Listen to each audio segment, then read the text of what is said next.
کومه سخته چاره وچې ما ونه کړه خو زما د څېرې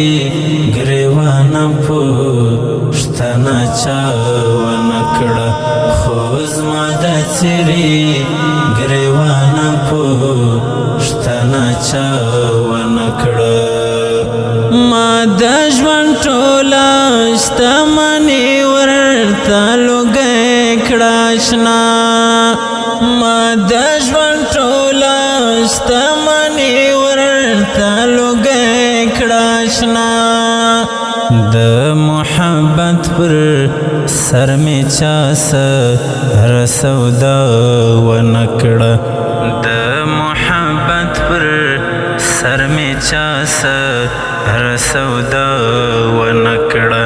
هغه به کومه سخته چاره وچې ما ونه کړه